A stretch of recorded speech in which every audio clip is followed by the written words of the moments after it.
Hello, this is Grandpa John's Story Time, episode number 15. We're reading the book written by Avi called Ragweed. He's a wonderful author. And we're in chapter 15, and it's called Trapped in the Garbage Pile. Ragweed slipped back to the middle of the pile, where Blinker was waiting nervously. Is she gone? The white mouse asked. No way. What is she doing? Waiting for us, dude. Worse, she has her friend Graybar with her. I never heard of a Graybar, Blinker whispered. Like, I don't think you want to, dude, Ragweed warned. Ragged ears, scars, limps like a fighter. Know what I mean? Bad to the bone. I can imagine, a dejected Blinker replied. Ragweed, unsure of what to do, looked around. On the one paw, garbage surrounded them. The stench was awful. On the other paw, it was full of edible food, which meant they could, if they had to, stay, but only for a while. At some point, they'd have to get out. Ragweed knew where he wanted to go, Clutch's car. It wasn't far. If they managed to get there, they would be safe. The question was, how could they get from the garbage pile to the ford without being caught? One cat was bad enough. Two made escape almost impossible. Ragweed wished Clutch were there with them. He was sure she had a lot more experience in these things than he did. It made him think about how much he admired her. I am terribly sorry to have put you into such a predicament, Blinker offered. And here you were about to go away. Maybe, Ragweed said. But it was my choice to help you, dude. So we don't have to talk about that anymore, okay? There's always the chance we could outrun them. Like, how fast can you go? He asked. I'm not sure, Blinker said. Ragweed pondered. Then he said, chill. I'm going to take another look out. Once more, Ragweed climbed to the top of the garbage pile. This time, when he came up, it was by a large, mostly empty plastic bottle, curiously labeled Dr. Pepper, balanced precariously near the top. Careful not to nudge it, lest he dislodge it and send it clattering down the pile. Ragweed surveyed the scene. Silversides was where she had been before, her eyes glued to the garbage pile.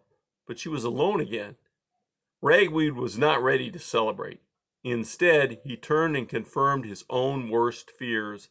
Not only was Graybar on the other side, he was sitting between the garbage pile and Clutch's ford. What's more, he was waiting just as patiently as Silversides. Ragweed returned to Blinker. Silversides is still there, he informed the white mouse. And so is her friend Graybar. We're surrounded. Oh my, Blinker sighed, wiping away a tear. It would have been an awful mistake to leave the safety of my room. I should have been satisfied with what I had. What have I achieved? Listen, dude, you did the best you could. Know what I'm saying? Check it out. You can either sit here and moan or figure out a way to get to the next stop. I suppose you're right, Blinker said, cringing. It's just that I don't know what to do. I'm all bottled up. Ragweed sat up. Hey, maybe that's the way to get out of this mess. It's like risky, but hey, dude, I don't know what else to do. I'll do whatever you think is best, Blinker stammered. Okay then, Ragweed said. Keep behind me and like no talking. Followed by Blinker, Ragweed worked his way to the top of the junk pile, coming up by the bottle's plastic open neck. Now stay way cool, Ragweed whispered. First, you've got to squeeze into the bottle. But don't make any extra movement. Once you're in, stay on the uphill side. That'll keep the bottle from tipping over till we're ready to get in. You got it? I think so. What about you? Well, I'll follow you in, okay? Ragweed urged. Go for it. Whiskers trembling, Blinker poked his head into the bottle's neck, then slipped the rest of the way in. His slimness served him well. Within moments, he was wading in brown liquid. The bottle teetered, but Blinker kept to the uphill side of the junk heap, and the bottle stayed put. It was Ragweed's turn. Bracing himself, making sure not to move too quickly, he squeezed into the bottle's neck, inserting his front paws first so as to take up less room and at the same time pull himself forward. Ragweed was plumper than Blinker, so it was a tight squeeze. He had to push and kick. Even then he became momentarily stuck. It took all his strength to squeeze and pull through the last inch of the neck. His movement caused the bottle to teeter. Blinker, not daring to move, watched anxiously. Finally, together, inside the bottle, the two mice scrambled to find the right balance. "Like we did it," Ragweed whispered. "I'm very glad," Blinker said, though he did not sound it. His eyes were very wide and his teeth were chattering. It was humid inside the bottle and the air was heavy with a cloying, sweet smell. I think we're in what's called soda." "Wouldn't know," Ragweed said. He took a lick. "Awesome sweet." What do we do now?" the white mouse asked. His voice echoed as if it were calling into an empty well. Ragweed tried to look through the side of the bottle, but its curves distorted the view. "Okay," he said. "Here's the way we'll do it. When I give the word, we're going to throw ourselves at the far side of the bottle, paws up like this." He held his paws flat out. "If we bop the bottle right, it should, roll off the pile. It won't matter if the cats see us. No way they can get at us. If the bottle goes the way I think it will, we'll be real close to my friend Clutch's car. Get inside that and we're safe, dude. Keep trusting me," he added when he saw Blinker's look of anxiety. I'm trying," the white mouse replied faintly. "You ready?" Ragweed asked. "Yes." "Okay, when I say go, dude, jump on the other side. We need to do this together." "I understand," Blinker said. "Here we go." Taking a deep breath, Ragweed began to count. 1, 2, 3, jump! At the word, the two mice leaped. With a lurch, the bottle began to roll down the side of the junk pile. Unable to stay on his feet, a suddenly helpless Ragweed tumbled head over heels. Blinker, who was used to the exercise wheel in his cage, ran with the bottle's spin. Even so, both mice received a complete soaking. The bottle came down on the side where Graybar was waiting. Startled, he scampered away. Inside the bottle, Ragweed continued to turn somersaults, while a panicked Blinker kept running in place. When the bottle finally reached level ground, it continued to roll, thanks to Blinker's efforts, but now it began to spin too. Unable to keep to his feet, the white mouse slipped. Blinker and Ragweed were hurled about at random, drenched in the sticky soda, until gradually the bottle came to a stop. Where are we?" a groggy Blinker asked. After allowing his head to settle, Ragweed bent to peer through the bottle of the neck. "Cool," he announced. I can see the hole in Clutch's car. We're pointed right at it. It's no more than a few feet away, and no cats in sight.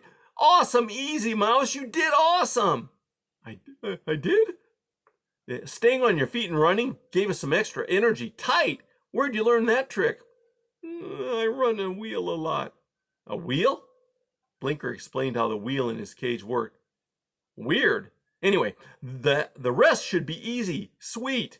We'll get out of here. You first, then I'll come." What if the cat sees me?" "If it gets too bad, forget me, take care of yourself. Go for Clutch's nest." I wish I'd never left my room," Blinker murmured. "We've got to keep going, dude." "I'll try," Blinker said dubiously. "Hang in there," Ragweed said by way of encouragement. "Okay," Blinker whispered. He squeezed through the bottle's neck. Once out, he turned back and called softly, "Everything's all right. They're here, but they're still watching the garbage pile." "Cool," Ragweed returned from inside the bottle. Shaking his rear legs free of the brown liquid, he slipped into the neck of the bottle and wiggled forward. The moment he did, he knew he'd made a bad mistake. He'd forgotten to stretch his front paws before him. Now they were pinned uselessly to his sides. Fortunately, his wet, slippery fur made his passage possible. By wiggling, twisting, and squirming, he managed to move forward until he finally poked his head out of the bottle top. Blinker was waiting nervously. Hurry, he whispered. I'm trying, dude, I'm trying. Ragweed replied, keeping his voice low. The next moment he stopped moving. What's the matter? The white mouse whispered. Blinker, Ragweed said, panic edging into his voice for the first time. I'm stuck. I can't move. You've got to help me. Pull me out. Blinker stared and then started to reach for Ragweed's paws, which were not there. But what shall I hold on to? He cried jittery. He spoke loudly. My ears, Ragweed cried. Grab my ears. Oh, but I'll hurt you, Blinker stammered. Behind them, Silversides and Graybar meowed. The cats have seen us, Ragweed yelled at Blinker. Get me out of here! They'll bite my head off! No, I'll hurt you, Blinker squealed. Don't worry about hurting me, Ragweed screamed. It's my life I'm worried about. The cats were drawing closer. Blinker gasped, then grabbed Ragweed's ears and began to pull. Heels dug in. He leaned back and pulled again. Slowly, painfully, Ragweed began to slip out. More, he shouted, though his ears hurt awfully. With a sudden pop, Ragweed burst out of the bottle. He came out so suddenly Blinker tumbled backward. As for Ragweed, he flew over Blinker, landing hard, but not far from Clutch's door. By this time, the cats were sprinting toward them. Ragweed leaped to his feet. Run! He shouted, and hurled himself against Clutch's entryway. It would not budge. Though he banged and banged on the wood, it remained stuck. Then he remembered what Clutch had told him, and he pounded the upper right section. The wood fell in. Ragweed followed. The second he landed, he jumped up and turned around. With the two cats right behind him, Blinker was scrambling to get to the hole. Ragweed dashed out, grabbed the white mouse by a paw, and dragged him inside, then flung the wood over an entryway, right in the cats' faces. Hey, dudes, you do make an excellent entrance, said a voice behind them. And that's the end of chapter 15.